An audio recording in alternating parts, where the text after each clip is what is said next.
America shocking decision 75 countries visa processing pass అని reports చెప్తున్నాయి. Reports ప్రకారం జనవరి 21 నుంచి యుఎస్ స్టేట్ డిపార్ట్మెంట్ వీసా ప్రాసెసింగ్ని టెంపరీగా పాస్ చేసిందని టాక్. రీజన్ ఏంటంటే స్క్రీనింగ్ అండ్ వెయిటింగ్ ప్రాసెస్ని రీచెకింగ్ చేస్తున్నారని చెప్తున్నారు.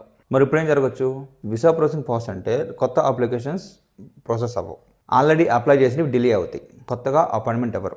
ఎమర్జెన్సీ కేసెస్ తప్ప మిగతా అన్ని వీసాస్ రిజెక్ట్ అయ్యే ఛాన్సెస్ ఉన్నాయని రిపోర్ట్స్ చెప్తున్నాయి. అన్ని వీసాస్ పాస్ చేస్తున్నారా? లేదు. ఎవరైతే యూఎస్లో పిఆర్ కోసం అప్లై చేస్తున్నారో వాళ్ళకి మాత్రమే రిపోర్ట్స్ చెప్తున్నాయి. ఈ లిస్టులో మొత్తం 75 కంట్రీస్ ఉన్నాయి.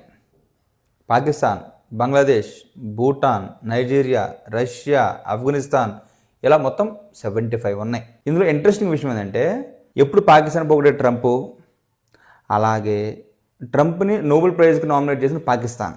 ఎంత నామినేట్ చేసినా ట్రంప్ మాత్రానికి ఈ లిస్టులో నుంచి పాకిస్తాన్ని పక్కకి తీల.